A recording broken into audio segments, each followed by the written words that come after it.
خانہ کعبہ کو کون اور کب تباہ کرے گا؟ رسول اللہ صلی اللہ علیہ وسلم نے فرمایا کہ قیامت کی سب سے بڑی نشانی یہ ہے کہ ایک مرد مکہ میں داخل ہوگا جو کہ خانہ کعبہ کو گرا دے گا اور اس کے ٹکڑے سمندر میں پھینک دے گا۔ اس آدمی کی نشانی یہ ہے کہ وہ بسم اللہ الرحمن الرحیم۔ ناظرین، خانہ کعبہ اللہ کا گھر ہے اور اس کی حفاظت کی ذمہ داری بھی خود اللہ تعالیٰ نے لی ہے، لیکن یہ قیامت کی نشانیوں میں سے ایک نشانی ہے کہ ایک شخص خانہ کعبہ کو گرائے گا۔ ناظرین، اس واقعے کی تفصیل سے پہلے آپ کو بتاتے چلیں کہ جب یمن کے بادشاہ ابرہہ نے خانہ کعبہ کو گرانے کی کوشش کی تھی تو اس کا کیا حشر ہوا تھا۔ حضور اکرم صلی اللہ علیہ وسلم کی پیدائش سے صرف 55 دن پہلے یمن کا بادشاہ ابرہہ ہاتھیوں کی فوج لے کر کعبہ ڈھانے کے لیے مکہ پر حملہ آور ہوا تھا۔ اس کا سبب یہ تھا کہ ابرہہ نے یمن کے دارالسلطنت صنعا میں ایک بہت ہی شاندار اور عالی شان گرجا گھر بنایا اور یہ کوشش کرنے لگا کہ عرب کے لوگ بجائے خانہ کعبہ کے یمن آ کر اس گرجا گھر کا حج کیا کریں۔ جب مکہ والوں کو یہ معلوم ہوا تو قبلہ کنانہ کا ایک شخص غیظ و غضب میں جل بھن کر یمن گیا اور وہاں کے گرجا گھر کو پاخانہ کر کے اس کو نجاست سے لت پت کر دیا۔ جب ابرہہ نے یہ واقعہ سنا تو وہ طیش میں آپے سے باہر ہو گیا اور خانہ کعبہ کو ڈھانے کے لیے ہاتھیوں کی فوج لے کر مکہ پر حملہ کر دیا، اور اس کی فوج کے اگلے دستے نے مکہ والوں کے تمام اونٹوں اور دوسرے مویشیوں کو چھین لیا۔ اس میں 200 یا 400 اونٹ عبد المطلب کے بھی تھے۔ حضرت عبد المطلب کو اس واقعے سے بڑا رنج پہنچا، چنانچہ آپ اس معاملے میں گفتگو کرنے کے لیے اس کے لشکر میں تشریف لے گئے۔ جب ابرہہ کو معلوم ہوا کہ قریش کا سردار اس سے ملاقات کرنے کے لیے آیا ہے تو اس نے آپ کو اپنے خیمے میں بلا لیا، اور جب حضرت عبد المطلب کو دیکھا کہ ایک بلند قامت، رعبدار اور نہایت ہی حسین و جمیل آدمی ہے جن کی پیشانی پر نور نبوت کا جاہ و جلال چمک رہا ہے، تو صورت دیکھتے ہی ابرہہ مروب ہو گیا اور بے اختیار تخت شاہی سے اتر کر آپ کی تعظیم و تکریم کے لیے کھڑا ہو گیا اور اپنے برابر بٹھا کر دریافت کیا کہ کہیے سردار قریش، یہاں آپ کی تشریف آوری کا کیا مقصد ہے؟ حضرت عبد المطلب نے جواب دیا کہ ہمارے اونٹ اور بکریاں وغیرہ جو آپ کے لشکر کے سپاہی ہانک لائے ہیں، آپ ان سب مویشیوں کو ہمارے سپرد کر دیجئے۔ یہ سن کر ابرہہ نے کہا کہ اے سردار قریش، میں تو یہ سمجھتا تھا کہ آپ بہت ہی حوصلہ مند اور شاندار آدمی ہیں، مگر آپ نے مجھ سے اپنے اونٹوں کا سوال کر کے میری نظروں میں اپنا وقار کم کر دیا۔ اونٹ اور بکری کی حقیقت ہی کیا ہے؟ میں تو آپ کے کعبہ کو توڑ پھوڑ کر برباد کرنے کے لیے آیا ہوں۔ آپ نے اس کے بارے میں کوئی گفتگو نہیں کی۔ حضرت عبد المطلب نے کہا کہ مجھے تو اپنے اونٹوں سے مطلب ہے، کعبہ میرا گھر نہیں ہے بلکہ وہ خدا کا گھر ہے، وہ خود اپنے گھر کو بچا لے گا، مجھے کعبہ کی ذرا بھی فکر نہیں ہے۔ یہ سن کر ابرہہ اپنے فرعونی لہجے میں کہنے لگا کہ اے سردار مکہ، سن لیجئے، میں کعبہ کو ڈھا کر اس کی اینٹ سے اینٹ بجا دوں گا اور روئے زمین سے اس کا نام و نشان مٹا دوں گا، کیونکہ مکہ والوں نے میرے گرجا گھر کی بڑی بے حرمتی کی ہے، اس لیے میں اس کا انتقام لینے کے لیے کعبہ کو مسمار کر دینا ضروری سمجھتا ہوں۔ حضرت عبد المطلب نے فرمایا کہ پھر آپ جانے اور خدا جانے میں آپ سے سفارش کرنے والا کون؟ اس گفتگو کے بعد ابرہہ نے تمام جانوروں کو واپس کر دینے کا حکم دے دیا اور عبد المطلب تمام اونٹوں اور بکریوں کو ساتھ لے کر اپنے گھر چلے آئے اور مکہ والوں سے فرمایا کہ تم لوگ اپنے اپنے مال مویشیوں کو لے کر مکہ سے باہر نکل جاؤ اور پہاڑوں کی چوٹیوں پر چڑھ کر اور دروں میں چھپ کر پناہ لو۔ مکہ والوں سے یہ کہہ کر پھر خود اپنے خاندان کے چند آدمیوں کو ساتھ لے کر خانہ کعبہ میں گئے اور دروازے کا حلقہ پکڑ کر انتہائی بے قراری اور گریہ و زاری کے ساتھ دربار باری میں اس طرح دعا مانگنے لگے کہ اے اللہ، بے شک ہر شخص اپنے اپنے گھر کی حفاظت کرتا ہے، لہٰذا تو بھی اپنے گھر کی حفاظت فرما اور سلیب والوں اور سلیب کے پجاریوں یعنی عیسائیوں کے مقابلے میں اپنی اطاعت اشاروں کی مدد فرما۔ حضرت عبد المطلب نے یہ دعا مانگی اور اپنے خاندان والوں کو ساتھ لے کر پہاڑ کی چوٹی پر چڑھ گئے اور خدا کی قدرت کا جلوہ دیکھنے لگے۔ ابرہہ جب صبح کو کعبہ ڈھانے کے لیے اپنے لشکر جرار اور ہاتھیوں کی قطار کے ساتھ آگے بڑھا اور مقام مغمس میں پہنچا تو خود اس کا ہاتھی جس کا نام محمود تھا ایک دم بیٹھ گیا، ہر چند مارا اور بار بار للکارا مگر ہاتھی نہیں اٹھا۔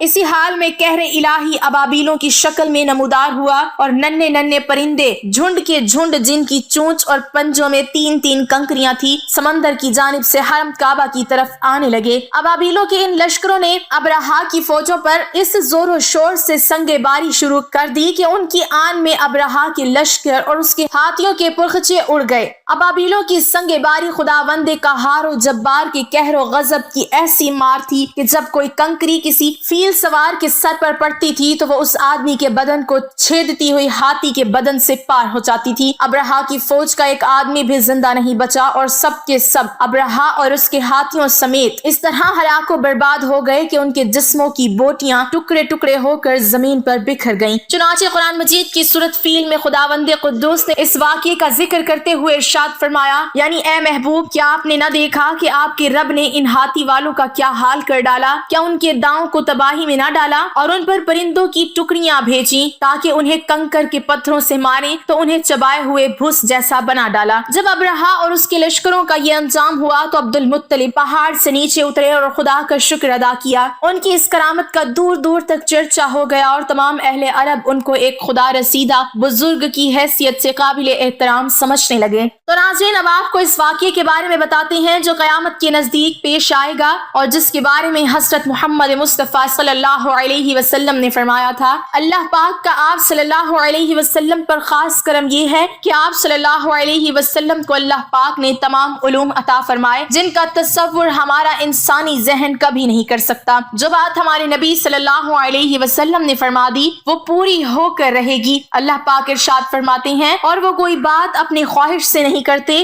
وہ تو نہیں مگر وہی جو انہیں کی جاتی ہے۔ اللہ کے علم کے سمندر کے مقابلے میں نبی اکرم صلی اللہ علیہ وسلم کا علم ایک قطرہ ہے، مگر آپ صلی اللہ علیہ وسلم کا یہ قطرہ تمام مخلوق کے لیے ایک سمندر کے برابر ہے۔ یہ بات سچ ہے کہ ہم آپ صلی اللہ علیہ وسلم کے علم کے بارے میں اندازہ نہیں لگا سکتے۔ اللہ کی ذات تو بہت ہی وسیع ہے، ہم اس کا اندازہ کس طرح لگائیں گے؟ آپ صلی اللہ علیہ وسلم نے اپنے سے پہلے گزرے ہوئے انبیاء کرام اور ان کی امتوں کے ساتھ آنے والے وقتوں کے بارے میں بھی اپنی امت کو آگاہ کر دیا۔ محدثین اور مفسرین کا کہنا ہے کہ جب قیامت قریب آنے والی ہوگی تو خانہ کعبہ کو گرائے جانے کا واقعہ پیش آئے گا۔ جن لوگوں کو اس کے بارے میں علم ہے ان کو اس بارے میں حدیث مبارکہ کی روشنی میں بتاتے ہیں۔ خانہ کعبہ اللہ پاک کے نشانیوں میں سے ایک عظیم الشان نشانی ہے۔ جب تک کعبہ قائم ہے اس وقت تک دنیا بھی قائم و دائم رہے گی۔ جب خانہ کعبہ کو گرایا جائے گا تب قیامت رونما ہوگی۔ جب قیامت قریب آئے گی ایک بدبخت حبشی خانہ کعبہ کو گرا دے گا، پھر قیامت آئے گی۔ اس کمینے حبشی کے بارے میں آپ صلی اللہ علیہ وسلم نے ارشاد فرمایا، اس حبشی کی شکل و صورت ایسی ہوگی کہ وہ چھوٹی پنڈلیوں والا حبشی خانہ کعبہ کو گرائے گا۔ جبکہ بخاری شریف میں لکھا ہے کہ رسول اللہ صلی اللہ علیہ وسلم نے فرمایا، گویا میں اس حبشی کو دیکھ رہا ہوں، وہ کالا اور چوڑی ٹانگوں والا ہے، کعبہ کے پتھر اور اینٹوں کو اکھاڑ اکھاڑ کر پھینک رہا ہے۔ بخاری شریف میں ہے کہ قرب قیامت کے وقت حضرت عیسیٰ علیہ السلام کے پردہ کرنے کے بعد جب لوگوں کے سینوں سے قرآن پاک اللہ اٹھا لے گا تو اس کے بعد وہ بدبخت حبشی خانہ کعبہ کو گرائے گا۔ اس حدیث میں افج لفظ کا استعمال ہوا ہے، اور افج وہ ہے جو اکڑتا ہوا چلے یا چلنے میں اس کے دونوں پنجے نزدیک رہیں اور دونوں ایڑیوں میں فاصلہ رہے۔ وہ حبشی مردود جو قیامت کے قریب خانہ کعبہ کو ڈھائے گا وہ اسی شکل کا ہوگا۔ دوسری روایت میں ہے کہ اس کی آنکھیں نیلی، ناک پھیلی ہوئی ہوگی اور پیٹ بڑا ہوگا۔ اس کے ساتھ اور لوگ ہوں گے، وہ کعبہ کا ایک ایک پتھر اکھاڑ ڈالیں گے اور سمندر میں لے جا کر پھینک دیں گے۔ یہ قیامت کے بالکل نزدیک ہوگا۔ یہاں یہ بات بھی ذہن نشین رہے کہ ان قیامت کی نشانیوں سے متعلق روایات میں چند ایک معاملات و شخصیات کو چھوڑ کر ان کا ظاہر ہونے کا وقت، حالات و شخصیات و اقوام عالم کا معاملہ کافی نامعلوم ہے